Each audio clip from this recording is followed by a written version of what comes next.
I don't know whether you will agree with me or not. Sex is one of the most natural human experiences, but in today's world, it's also a commodity. Think of from online dating apps to adult content. Sex is more accessible and commercialized than ever before. But when sex becomes something for sale, where does that leave love? Can love exist in a world where sex is so easily bought and sold? And what happens to intimacy when it's marketed and transactional? In today's video, we'll dive into the complex intersection of sex, love, and commercialization, exploring how the commodification of sex impacts our understanding of relationships. Let's get into it.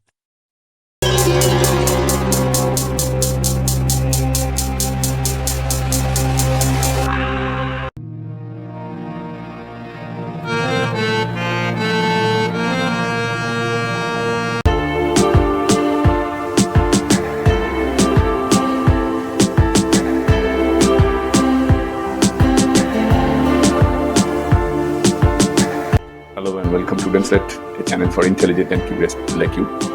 Before we proceed, let me tell you one thing. If you have not subscribed yet, please subscribe. It means a lot to me. And if you have already subscribed, tons of thanks for your support. Let us first start with the commercialization of sex. First, let's talk about the rise of the sex industry, because its overwhelming growth after the internet era has started.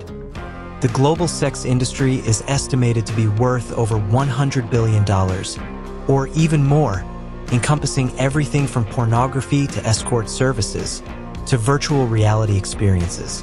Moreover, it's not just the traditional sectors. There are many digital platforms, dating apps, and even subscription-based adult entertainment that have completely reshaped how we consume sexual content and services. But here's the thing. This isn't a new phenomenon.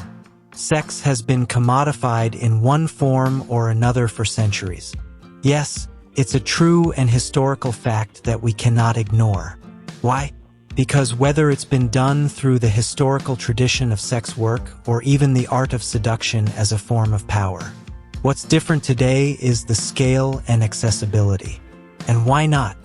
In just a few clicks, we can access not just physical intimacy, but entire virtual worlds designed to cater to our desires. But when something as intimate as sex is commodified, what happens to its emotional and relational dimensions? And more importantly, where does love fit in? Therefore, let us take a look at the impact on love and relationships. In a world where sex is available at the push of a button, the expectations around relationships and intimacy have shifted. According to a 2017 study in the Sex Work Journal of Social and Personal Relationship Sex Work, 64% of people believe that online dating has changed the way they view romance and love, with many citing the ease of finding casual sex over emotional connection. Then where do we stand? Not only that, how does this affect our view of love? In many ways, we're living in an era of instant gratification, where emotional intimacy often takes a back seat to physical desires. Studies show that people who frequently engage with online platforms focused on instant sexual satisfaction report feeling more disconnected in their personal relationships. In other words, when sex is commodified, it may become harder to differentiate between real emotional connection and fleeting pleasure. For example, a study by the Sex Work Pew Research Center Sex Work found that 72% of adults who use online dating apps say they are seeking a long-term relationship or marriage, but only 31% actually find it through these platforms. It begs the question, is the commodification of sex making us lose sight of what love really is? When we treat intimacy like a product, can we still expect genuine emotional connections? As an outcome, we need to take notice of the ethical dilemmas and the role of sex work. Because another layer to consider is the ethics of sex work itself. We need to concentrate on physical pleasure. While many people see sex work as a transaction that only involves physical pleasure, it's a deeply nuanced subject. In countries like New Zealand, where sex work is decriminalized and regulated, the focus is on worker safety, mutual consent, and ensuring that the exchange respects the dignity of both parties. This allows individuals to control the terms of their engagement, but what does that mean in a broader societal context? Not only that, on the flip side, there's a darker side to the sex industry. Exploitation, human trafficking, and coercion are all deeply concerning realities. Considering those facts, we cannot close our eyes when sex becomes commodified in an unethical manner, because it's not just about adults making consensual exchanges. It's also about systemic issues that perpetuate harm. So, what happens to love in this equation? When sex becomes a business transaction, can we still hold onto the idea that love is an intimate, unselfish act? Therefore, there are a lot of things to consider. Moreover, we cannot ignore the fact that sex work, when decriminalized and regulated, can offer agency to workers. But in the broader commercialized space, where power dynamics are skewed and commodification reigns, we must ask ourselves, are we reducing the value of both sex and love to mere transactions?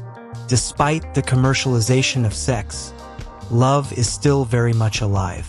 In fact, many argue that love is more precious and authentic when it's nurtured, not bought. While sex may be a transaction in some spaces, love is still something that requires vulnerability, trust, and a shared emotional bond. But it's getting harder to cultivate that bond in a world where sex is so easily available and often commodified. Remember, love is not something that can be purchased or sold. It's a connection that transcends physicality. It's about emotional intimacy, trust, and a deeper sense of shared understanding. The commodification of sex doesn't negate the power of love. Rather, it challenges us to redefine what we expect from our relationships and from ourselves. So, when sex is for sale, where does love stand?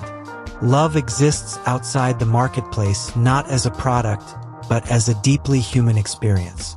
In a world where physical pleasure is increasingly commodified, it's crucial that we don't lose sight of the emotional, vulnerable, and relational aspects of love. Maybe it's time to stop equating intimacy with consumption and start focusing on real connection. What do you think? Can love still thrive in a world where sex is so easily accessible? Let me know your thoughts in the comments below. Let's meet again in the next video. Till then, goodbye. Stay safe and take care.